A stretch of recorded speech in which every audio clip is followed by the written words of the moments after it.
What started you out into loving movies and getting you into the directing side of it? When I was a young kid, I walked in on my mom and dad watching a horror movie. By the way, Oh God, the sex.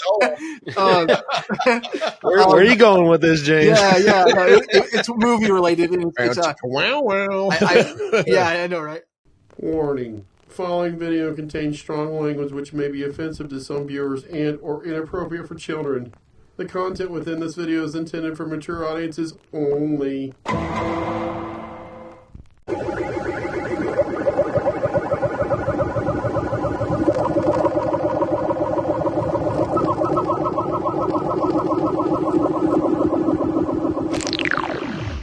Action.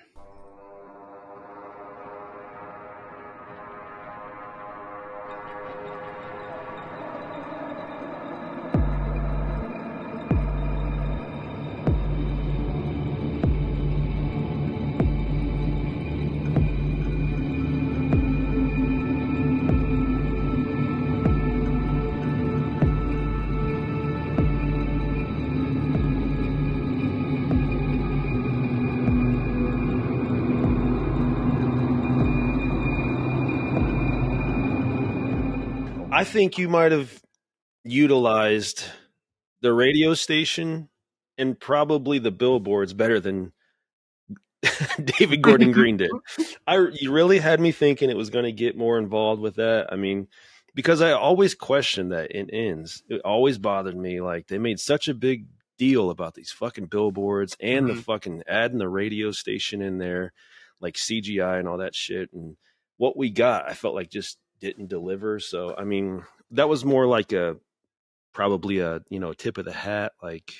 I think during like production of Halloween Ends, they were like kind of like promoting it. Like there's gonna be these billboards, like like what's going on with Haddonfield, and then they have the billboard of Megan Baxter, and we don't really get to know much about it, And then so it was kind of like a lost opportunity, in my opinion. So Cole and I were like, hey, we have this Indiegogo. People want to be in this movie. What if we sold missing person posters and missing billboards? You can have your name in the movie. It helps the campaign and it helps us get funded for filming this movie. So then we sold out of those. And then we found a way to implement billboards all over the town. We had one final billboard with one final shot.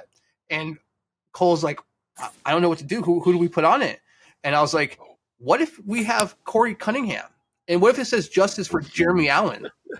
Wouldn't that be pretty dope? And he's like, dude, yeah. And so he put together, and then he showed me it afterwards. And I was like, oh, dude. You fucking amazing magician. Nice. That's just not allowed to talk about it at the moment. I'm glad that at least when we're watching that, of course, just someone who's sitting at home or whatever, you're like, if they've seen Halloween Ends at least through one, okay, just wait a minute, isn't that guy that was? Holy shit! It's just gonna make people like, was there anything else that I missed? You know what I mean? Yeah. Like, was there something, In a sense, it's, funded by WURG. And then, in Halloween Ends, Willie goes and gives Corey Cunningham all the shit. And he's, the DJ at WURG. So we're kind of playing on what was never fully given to us and without breaking continuity. Yeah, which is very fucking smart. I mean, because it is the subtlety is what makes people like pique their interest. Like, did I really see that? Or and then they'll do the rewind, and then it's very cool, very cool. Cole's the one who put all the billboards together, and he did a masterful job. We got to talk about this dude. We got to talk about that fucking. We got to talk about the asshole. We got to talk about. I mean, Lachlan Tramer. Well, was he? Because I kept getting H5 Mikey vibes. Oh, I was like, he's Mikey, bro. He's Mikey. That's just how I felt. I don't know if that was your target. Cole was writing it. He actually had in mind. Have you seen Scary Stories to Tell in the Dark? Yeah. Yeah. So there was that asshole kid with the Letterman jacket. Uh-huh. That was his inspiration for that character. Really? No, but then to make him an asshole because he's a Tramer, or whatever, Yeah, that was great. That was a little tip of the hat too. That was great. I think he should have gotten way worse. Dude, I agree. So he's written to get it really bad. So in the script, he's supposed to actually. So Remedy, the character, she's just kind of a ditzy kind of character where she'll wash your knife and put the knife blade facing upwards. And so she did that in the dishwasher. Nice. Well, Michael, what we tried to shoot, and it just wasn't working out for us, is that he pulls the dishwasher door open and he takes the bottom rack and he opens it up slowly, grabs Lachlan by the face, and there's a bunch of knives sticking up, and he just jams his face to the knives. And he was gonna have all kinds of blades stuck in his face. And we tried, and we tried and tried, and it was like, oh, this is not working. How many attempts would you say? Oh, it was a lot. So like I made 6 full length blades, and then I made 6 half blades, so that we can properly get all the shots, not only this scene, but for every shot in the movie that required a knife inside you. And we tried, and then we tried something new and talked about stuffing it in the dishwasher, like get them in there. Yeah, that would have been good. H6 callback. And it just didn't work out. And then, because I do agree. Talking about, sorry. Oh no, I was gonna say I agree. Like he deserved a much greater death. Yes. Are you okay, Andrew? Speaking of stuffing people in dishwashers.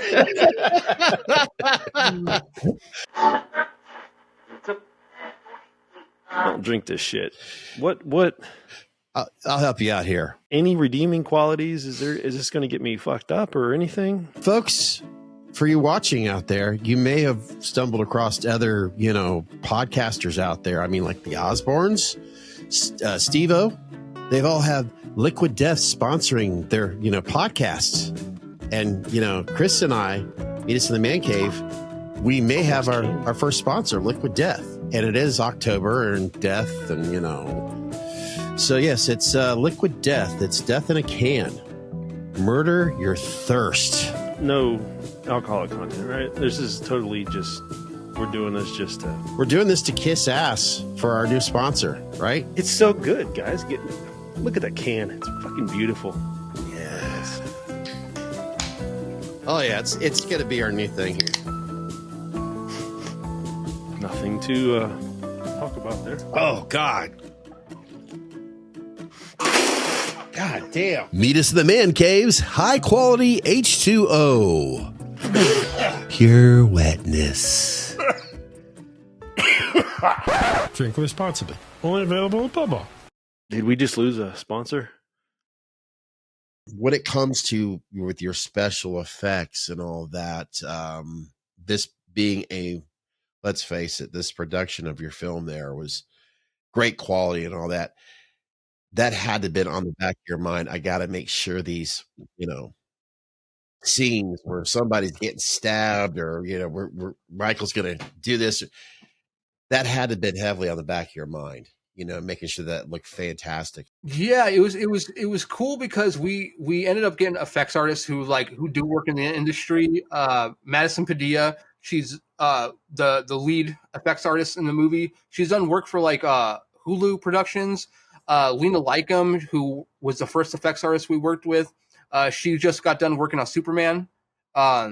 So the newest Superman. So she was, we've worked with multiple people in the industry, and so we knew that when we were gonna not cast them, but get them on the project, they have to be very well versed in what they're doing. And wow, this has got to help your portfolio out. By the way, yeah, there's no doubt about it, and because that's always on my mind after watching it. And what we're talking about right now, I'm even thinking about when you're talking about the gear. I'm glad Chris brought that up with your camera because I hear more and more. There's got to be more as people are watching enough YouTube.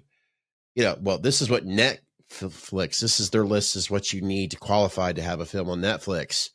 Do you ever see yourself? The Netflix, face it, it's the powerhouse of this era. Mm-hmm. Do you ever see yourself getting to that level of getting your maybe this film or the film after that, on Netflix? What does it take if you have to that? I would love to. I absolutely would love to. What it takes, I don't know what it takes. I know that they have a list of cameras that that you can use. My camera does not hit that list, unfortunately. Those bastards. Sorry. It should. It's not a cheap camera, but eventually I would love to do it. I would be very open to it. You know, I've had conversations with family and with you know, Randall Reeder. You guys, do you know who he is? He was in Deadpool and Idiocracy. He's the big guy, bald guy. I should. God, you 2 movies. He's in the bar in Deadpool, and the woman grabs him by the nuts, and he's like, oh, you know, like he's, Okay. Oh yeah. yeah, he works in the industry, and he's a family friend, and he was talking about doing a film someday, and which I'd love to do. So I'm sure he knows some people. He knows where to kind of guide me. Okay. Damn. That's I can't help impressive, man. That's Yeah. that is, So wow. what is something that you're trying? I mean, okay, we've Halloween, Friday the 13th. What is one of your ultimate goals when it comes to creating a film in the future? Something that maybe possibly outside of the horror genre. Is there anything else that you could be focusing on? Maybe not so much the ultimate goal, but your next, goal. When are you going to remake Little Women? Thank you. Ask. That's a good question. Maybe in 5 years. I don't know. It's a good question because I am really I love horror, but I do love drama. You know, I do think that drama it touches people's. Sorry, there's a bug here. It touches people's hearts. That's that fly that was with Chris last week. So Oh, really? I sent him your way. Dude, he's here, dude. Yeah, you know, I did release in 23 a short film. It's about 30 minutes long. It's called "Have You Found the Bodies?" And it's you know, it's on some streaming services right now. And it's it's not a horror. It's a psychological kind of thriller about a cop who is torturing his buddy who's on the force, and because he thinks that his buddy has something to do with his wife's disappearance. And then slowly, as the film progresses over that 30-minute span, you realize that not everything's what you think, and then you start realizing like who's really the bad person here. I like that premise. I'm gonna have to look Comedy. that up. What's the name of that again? Have You Found the Bodies? You found the button. Good That fucking name too. Yeah, that just I would think a lot of people go, oh, that's let's go back to the blockbuster days. Hey, I'm looking for it's got to be in the horror section. You know what I mean? Mm-hmm. Wow. My buddy who played the main actor in that, he's actually writing a sequel to it, and it's pretty dark, but in a weird like way. It's so actually extremely bizarre, but I love that. Bring it on. Nice. Well, James, I'm telling you what, I hope you can remember us little guys when we're watching your next film on the big screen. So that's cool. You said that because I was going to ask, do you have anybody else kind of beating down your door, wanting to get you on a podcast, anything, anywhere else we can see more of your story or more of you? Yeah. Action Reloaded. They're a UK based. I believe they're UK based, editorial. And they had me and the editor Cole, and then the guy who played Michael on the channel to do an interview. I think it was a week ago. And that was cool. I had a couple people reach out to me about doing stuff. It's just that scheduling conflicts are big, especially because I do work Sunday through Thursday, and I don't even get home till after midnight because does somebody I know do the same schedule? It's a pain in the ass. So I feel like there's a lot that I miss on. So but that's the goal, to keep doing more and more and more. I know Rabbit and Red editorial, they had us on last year, and that was really cool. Speaking of Rabbit and Red, are you a gamer, James? To a degree, yeah. Okay. Well, I thought that would be a good thing for you to put the ball on the tee. Rabbit and Red. Mm-hmm. Chris, you go ahead and knock it out there. Are you hyped for the game? Are you thinking about it? The Halloween game? You know, I'm like cautiously optimistic because the idea is dope. Like, I really love Michael Myers and the idea of playing as him or someone that's running from him. But you know, I played Friday the 13th. I played Texas Chainsaw, Dead by Daylight. And like Dead by Daylight's still going strong to a degree. I think maybe the community is a little smaller now, but like, you know, you think of Friday the 13th, it's done. unless you have like a private server or something. Texas Chainsaw, they whipped it off of, they took it off of Xbox Pass, and that is slowly diminishing. It makes me think that the same thing can happen on this. And even if like it does become a success, are we going to be able to play as Michael Myers from Halloween 4 or 5? Is it going to be strictly Halloween 1 forever? Is it worth the money? That would be a dope. What if they release it as like DLCs? I would be happy. But then like I think of like Texas Chainsaw, and like I waited so long for them to do the 03 version, and I don't think they ever did, right? No. Like their DLC was pretty shit. Not to not to be disrespectful, but it lost its focus very, very quick. Very quick. Friday the 13th, I felt like stuck around longer, but it did lose. Lost a lot of momentum really fast. Yeah. What about you, Andrew? I know you and your daughters are very busy when it comes to games, actually playing a real game with tennis, but when it gets involved with the our old school, video games, have you dabbled in any of that at all? I mean, I don't, but I'm actually thinking about getting an Xbox here to play this damn fucking Halloween game. I'm gonna fucking buy you one for Christmas. You watch.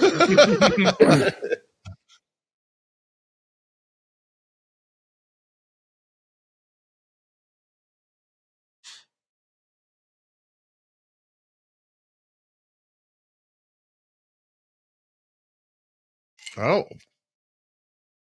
I was talking about a CD player earlier. That I'll tell you how much.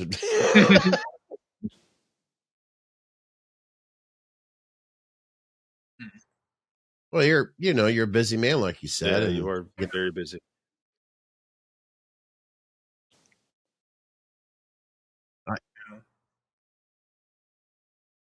Oh, your daughters are kicking your ass right now.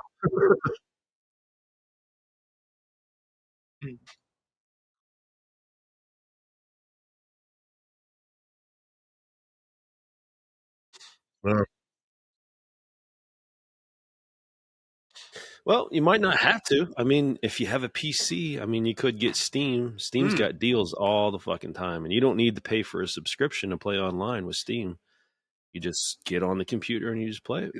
I thought about that too. I mean, instead of buying an Xbox or whatever, I mean, because I love my Apple for video editing and all that, but PC, I'm like, I got to have it. If I want to get into that stuff, I'd like to have two fucking major horses, right here. That'd be awesome. So it's like, what do you like the best? I like it for this and I like it for that. I'm not picky. Best of both worlds. Sure. Exactly. Thank you, James. I got one. I feel like I've hogged a lot of time, guys. Sorry. No, Chris, a lot of questions. I wanted to make sure I was quiet, which I'm interrupting you now. Yeah, I would be totally. They might take me out to the street and tar and feather me if I don't at least ask. Are you possibly thinking about making what you just showed us there? Your overhaul. Are you thinking about possibly making that available to people to go ahead and order from you, or are you too busy for that type of thing? It would be. That's what we need to do. We need to give each other one. But no, seriously, at one point I've seen the previews to it. Masks, I haven't bought a PS5 or the new Xbox. I'm still on a PS4. Michael Myers mask in there, and it's signed by a ton of the cast members from that. I don't know. I lost. I used to make a mask. Yeah, I kind of lost the interest of playing video games probably about 10 years ago. And I was producing those actively all the time. And then I I'm busy. I got lots of life going on around me. Filmmaking and it's being a dad. It's a lot, so I don't get a lot of spare time to play it. I wouldn't mind doing it. I can respect it. I can't wait. Honestly, I've seen the previews to the game, the Halloween game, and it's one of those things that I'm actually looking forward to just buying the system to play the game. Something to them, or it's one of those things. From you, so they deserve the I don't know. We'll see. Put into it, and not some half-assed job. We'll see for sure. Especially when it comes to this, and I would hate to give someone something. I would hate to give someone half of me.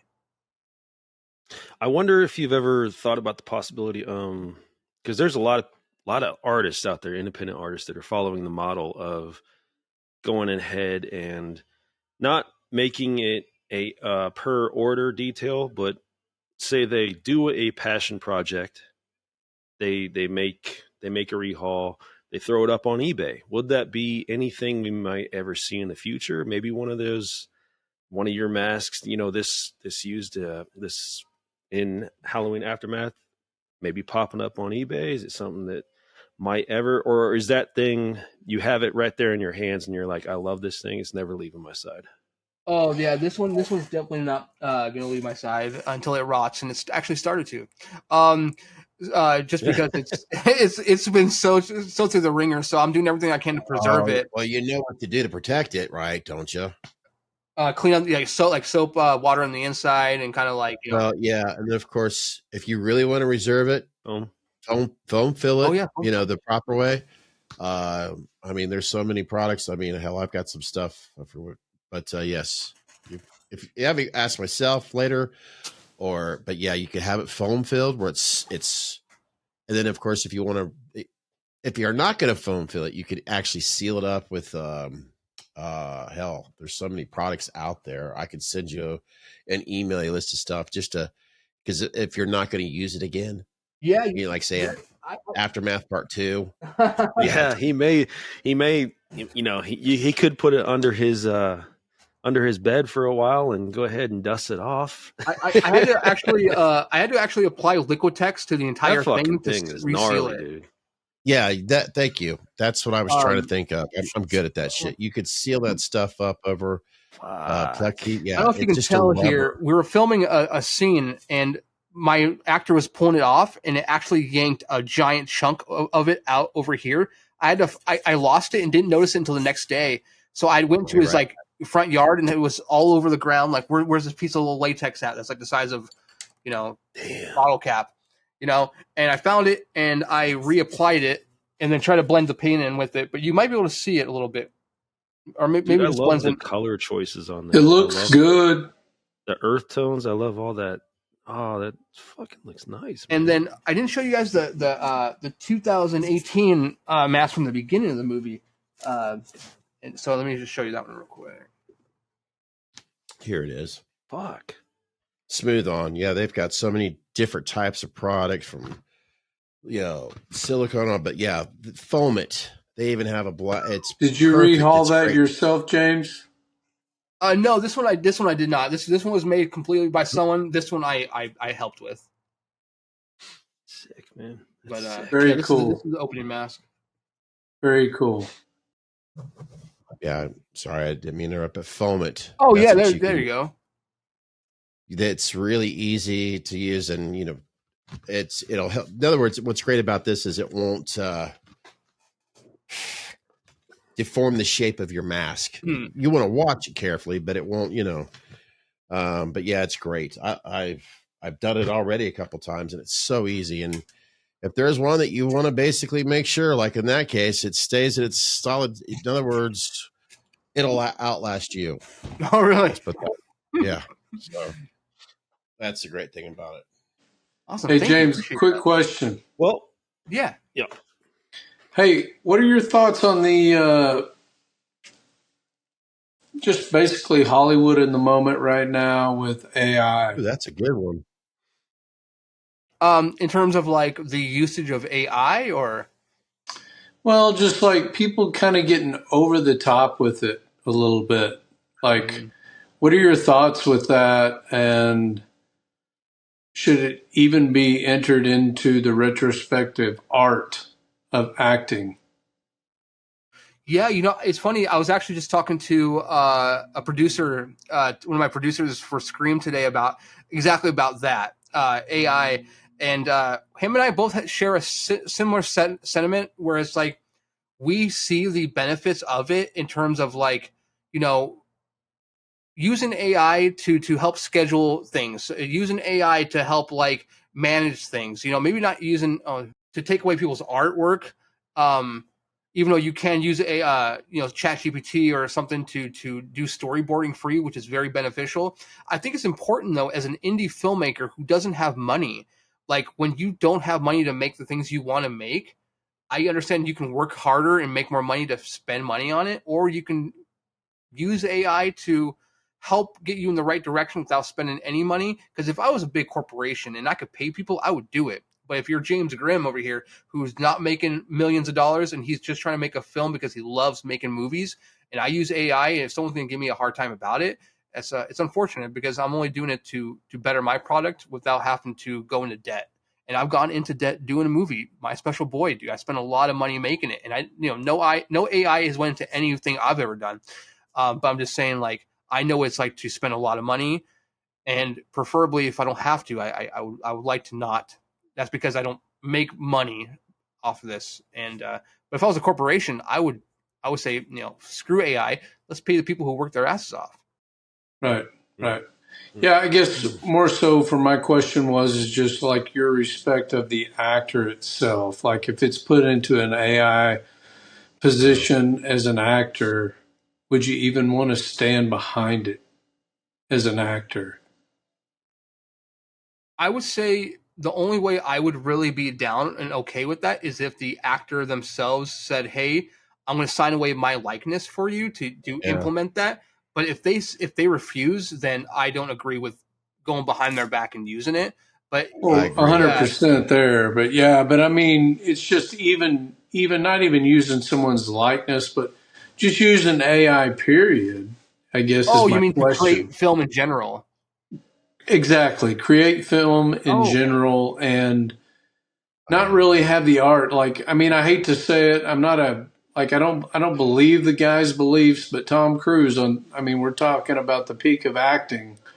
I mean, he doesn't believe in AI acting either. And so that's my question to you. What are your thoughts? What are your beliefs in like that AI acting? Like taking someone's likeness or getting someone to sign off on their likeness, or not even taking someone's likeness, but just taking an AI portrait of something and creating a film from it. It's just, I don't know. I think it takes away from the art of the film itself. Yeah. What are your thoughts?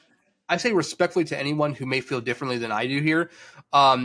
Making an AI film looks cool and it sounds cool on paper, but there's no feeling you'll ever get other than when you're on a set, you're instructing the set, you're instructing your actors, you're seeing explosions really happen, like, real action happening in real time. You'll never beat that experience instead of an AI generating something from you from a monster PC. Do I support it? No. Do I hate it? Not really. But it's not real. It's just not real life.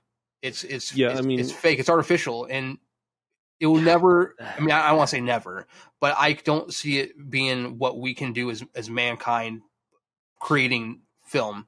It's not going to hit the same. I guess my question is, do you see a lot of that out there right now? Oh, I see, maybe not so much I see a lot of it, but I see attempts of it, and it looks good. And I've seen my buddies show me a video like, dude, this is AI. And I'm like, that looks like a real scene. Like that looks 100% like real.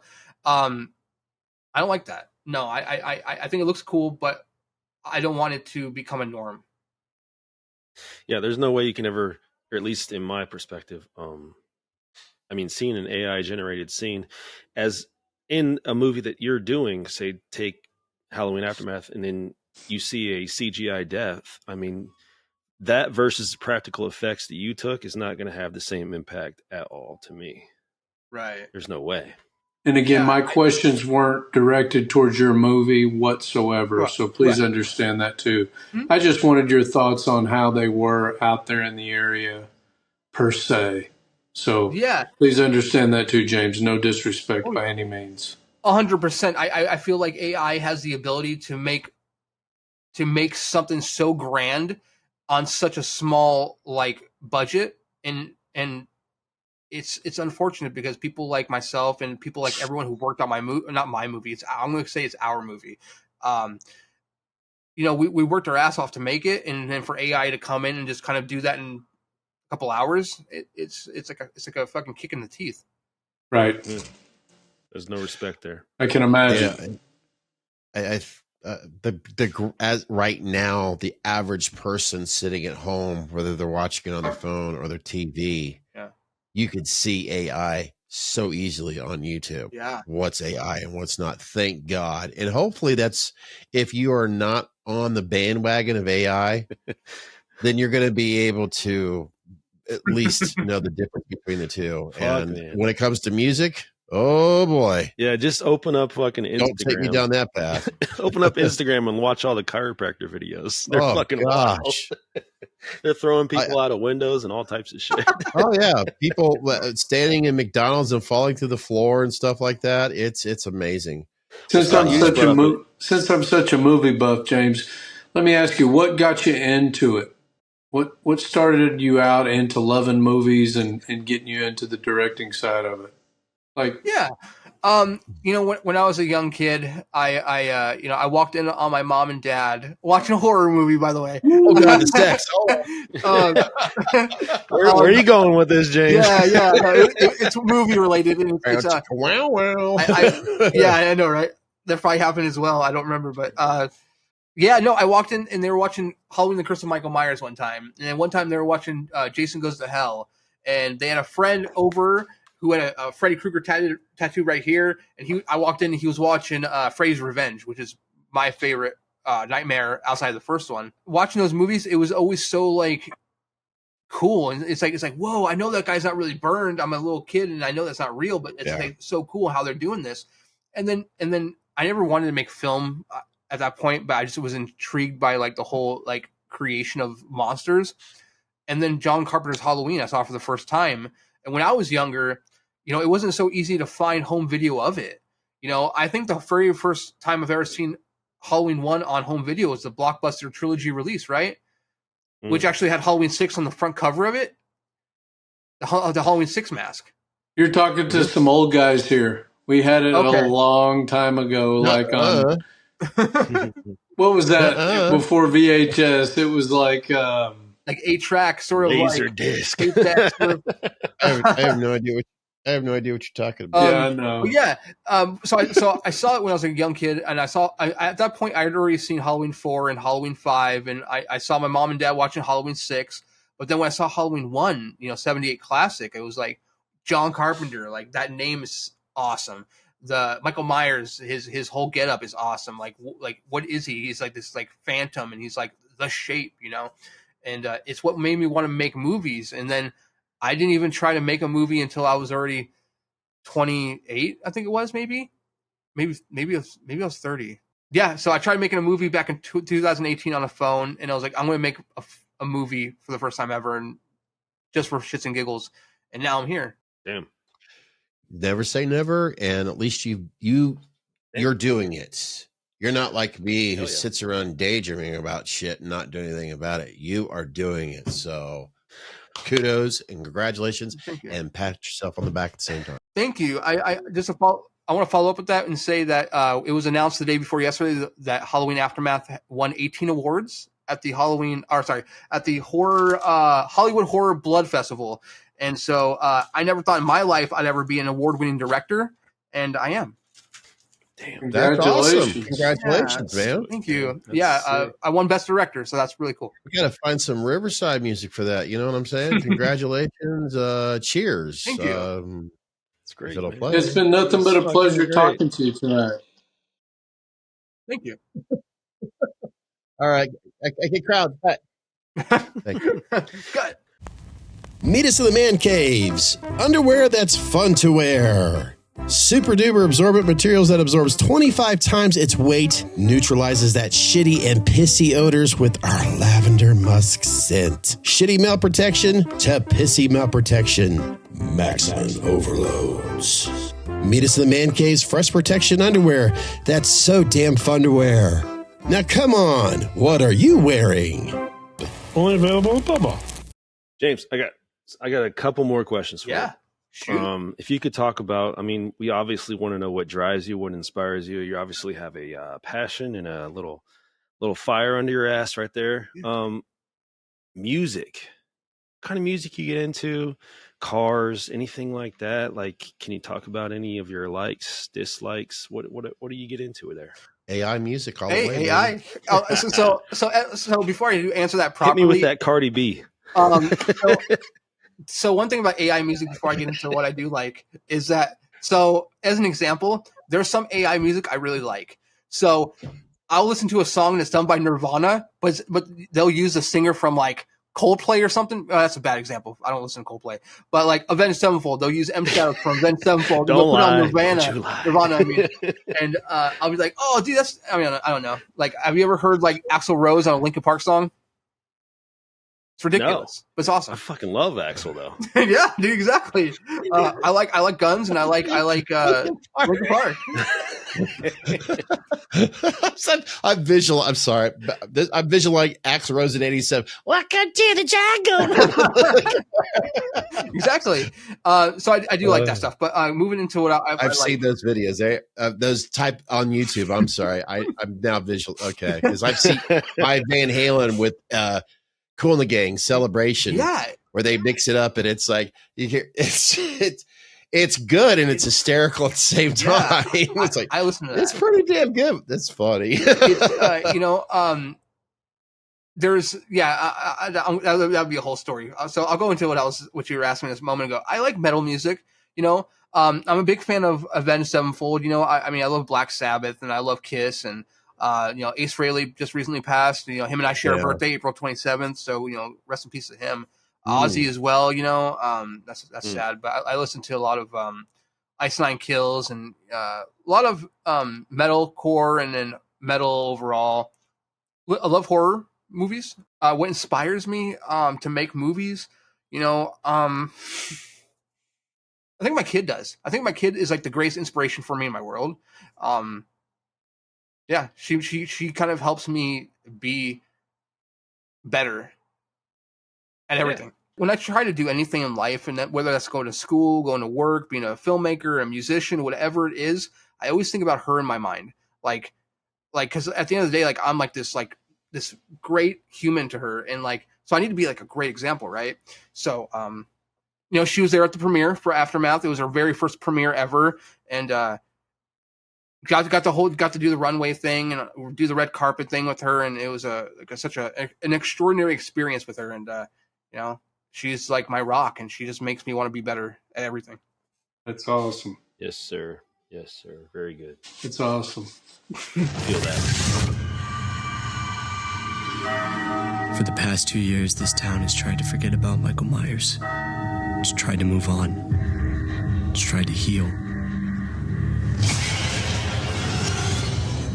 But all it's done is cave in on itself, turning everyone against each other, making them paranoid, scared. This town won't be able to heal until they see the boogeyman dead in front of them. It's happening again.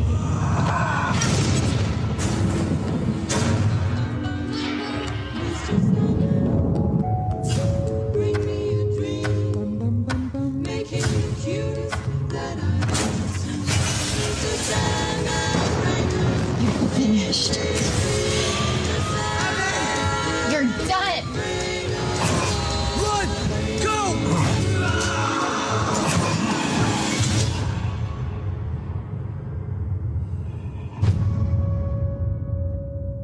So James, do you, I mean, you seem like a John Carpenter type. I mean, do we see a sequel to this saga that you've created? I mean, it's...